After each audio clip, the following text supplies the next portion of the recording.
বন্ধুরা, কাল রাত্রে এসেছিল দিদি জামাইবাবু, ওদেরকে দূরে ঠেলে দিয়ে তুলে নিলাম, দীপাঞ্জনাকে নিয়ে চলে আসলাম আমার ঘরে। আর আমি আর বাবা দেখো ওকে কি প্রচন্ড পরিমাণে আদর করছি।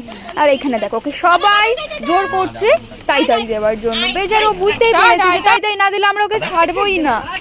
আর এইখানে রত্নার জ্বরে হাল হয়ে গেল বেহাল।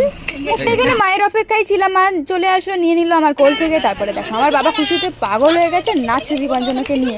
আর এত কিছুর জন্য না ও বিরক্ত হয়ে গেছে। তারপর দেখো ওর মা এসছে, ওকে আদর করছে, ওকে কোলে তুলে নিয়েছে। কারণ আমরাও ওর সাথে যা করছিলাম ও পাগল হয়ে যাচ্ছিল আলটিমেটলি। সেই খুশিতে বাবা এনেছিল বিরিয়ানি।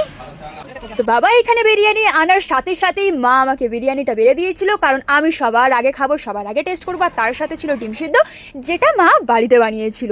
আর সত্যি বলতে বিরিয়ানিটা খুবই টেস্ট ছিল। আর এখানে দেখো বাবাও খেতে স্টার্ট করে দিয়েছে, শেষ হয়ে গেছে খাওয়া বলতে পারো। তারপর বোনকে খাইয়ে দিচ্ছিল, কারণ ওর প্রচণ্ড শরীর খারাপ ছিল। তো এইভাবেই আমাদের রাতের খাবারটা পুরো জমে গেছিলো। তো তোমরা এরকম মিনি ব্লগ দেখার জন্য অবশ্যই আমার চ্যানেলটাকে শেয়ার করে সাবস্ক্রাইব করে পাশে থাকবেন।